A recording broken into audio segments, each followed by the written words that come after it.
Wow, look at this rock. We're just gonna use the door as normal people do. Well, hello guys and welcome to my channel. My name is Coralienya and today I would like to bring you with me for a small hike up in the wild. If you're like me, like wild explorers outside, both small or big adventures, feel free to hit the notification bell, subscribe, put a thumbs up, or even leave a comment or a question in the comment field below. I would really appreciate that. Now let's go for some adventures and I hope you have a good time.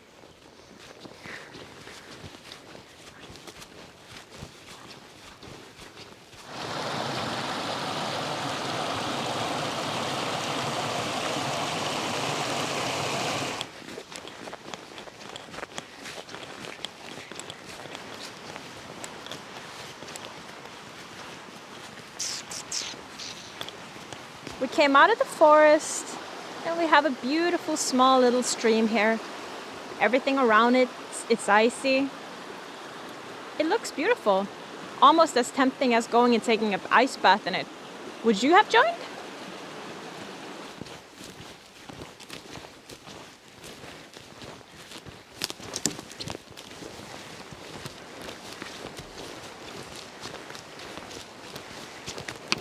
So hello guys. I was semi-lost at one point, but I think I found my path up again towards our direction. So far, let's continue walking.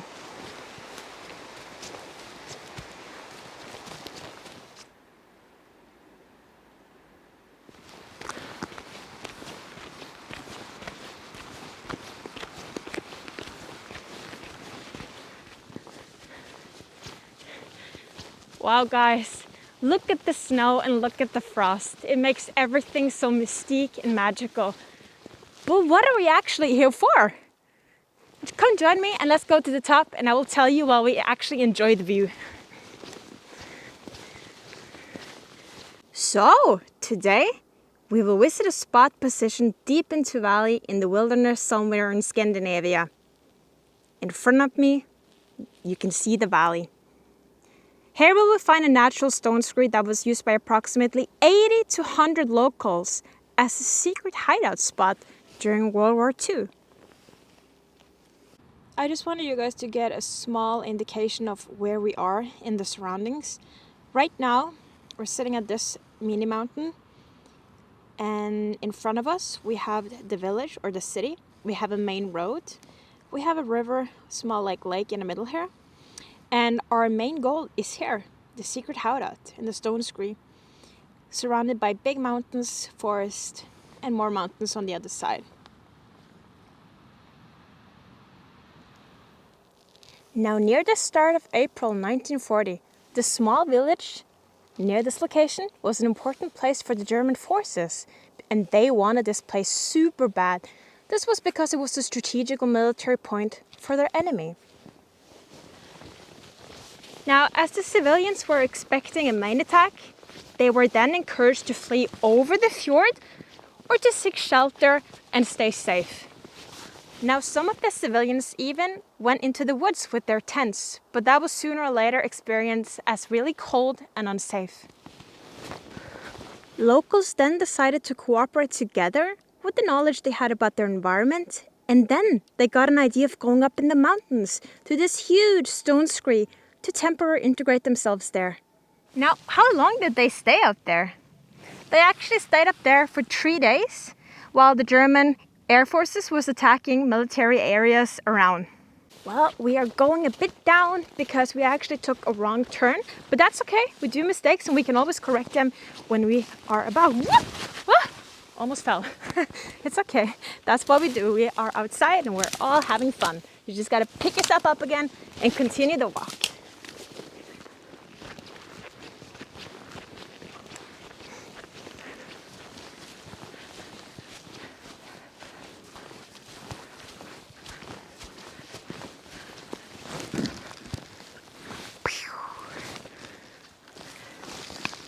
So guys, we're outside. It's icy, icy, icy. And now we need to take some initiative and improvise and just go crazy and just run to a hill. So let's run to keep the heat.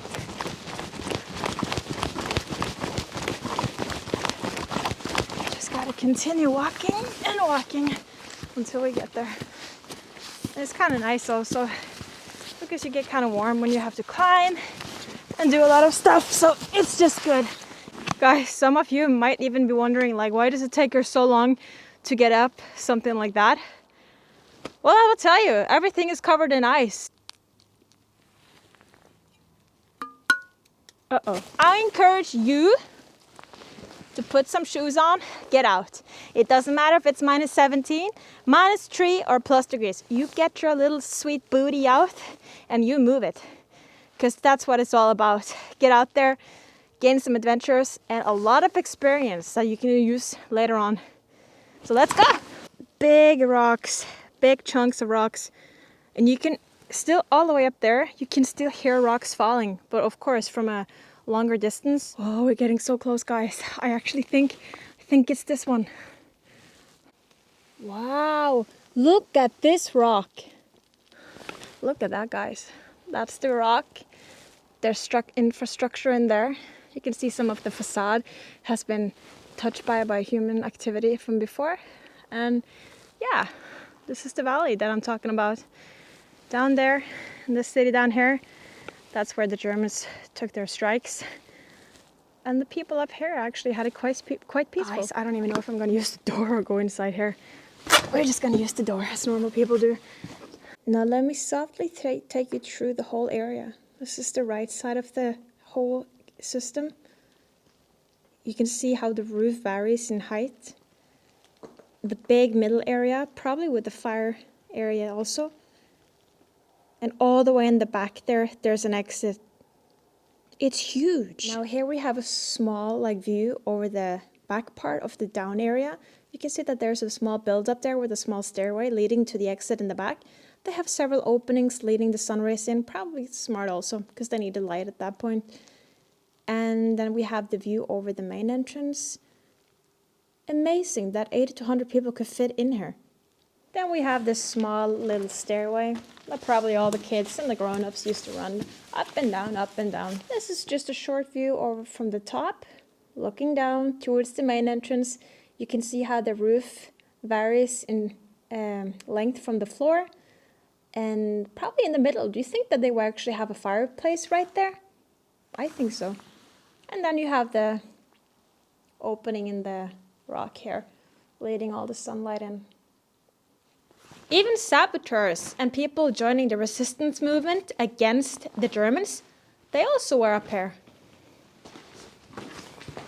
One funny thing that I actually saw, if you can look behind me, the moss and the darkness of this rock makes it seem like it's a human behind me, or like at least a shadow of a human.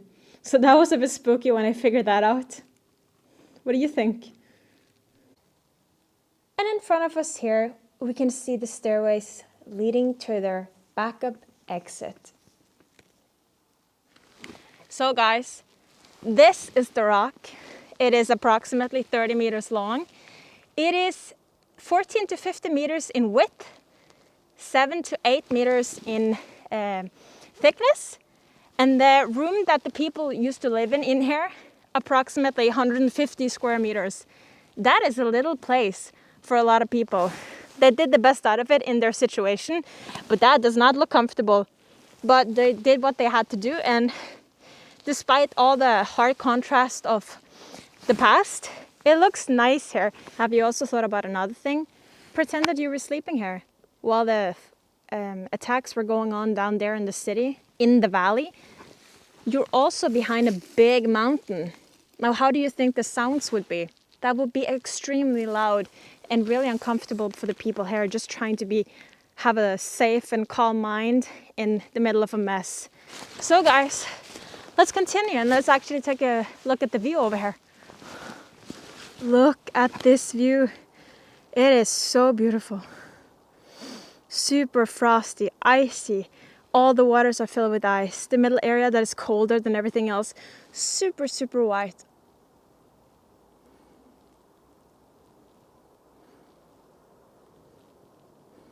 I just started boiling up some tea water because I need to drink warm stuff when I'm outside in these temperatures. Put yourself in the scenario. What would you do if you lived in that city down there in that valley? You were forced to go up here, and here you would stay for 3 days among 80 to 100 other people.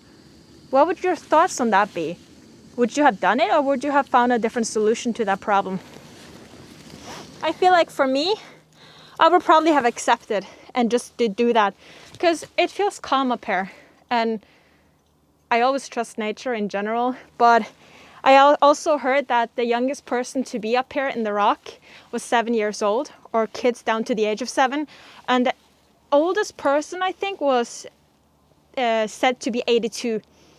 So it's just to remind you guys that sometimes it's the small aspects of bigger or dramatic events, such as war, that is like worth to take into consideration and appreciate and take a deep dive into to understand more of the past. We got the coffee thermal cup that I had, and then we're gonna balance everything and take some warm water, make it a bit aesthetic, because it is. I like the view also, it's beautiful, and just trying to keep the heat up. And I also like to eat these ones. I don't know what it's called. Do you guys know? It's like the cookies with like the, I don't even know. Do you guys know these? So I did a small mistake when I stepped on some roots over there. I almost slipped, and I literally would have fell all the way down there. It is so far. You can see, I literally fell there. It's terrible, terrible. But the view is beautiful. So some of you guys might be wondering, what happened in the end? Well, the military defense in this area changed their tactics and strategies, which led the Germans to be driven out of this area. And then the people could come down and have a somewhat kind of normal everyday compared to what they actually had up there in the hill.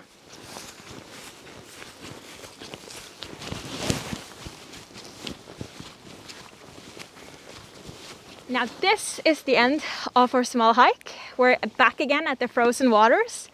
I enjoyed the trip, and I really hope that you enjoyed this small trip. Even though it was a tiny bit weird small trip, it was an enjoyable one, even though it was a hassle with all the ice and the cold temperatures. But that's the point, finding pleasure in the small things. With this, I also encourage you to see the value in those small moments in history, to be able to touch it kind of like physically and emotionally, and to be able to see how your environment has evolved around you, both in the past but also now, so that we can be able to learn from it and move on further from there.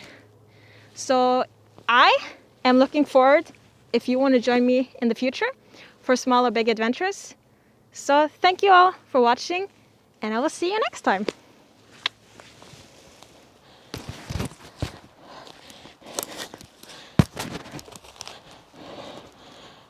So guys, feel free to hit the notification bells, subscribe, put thumbs up, leave a comment if you have any questions. Would really appreciate that.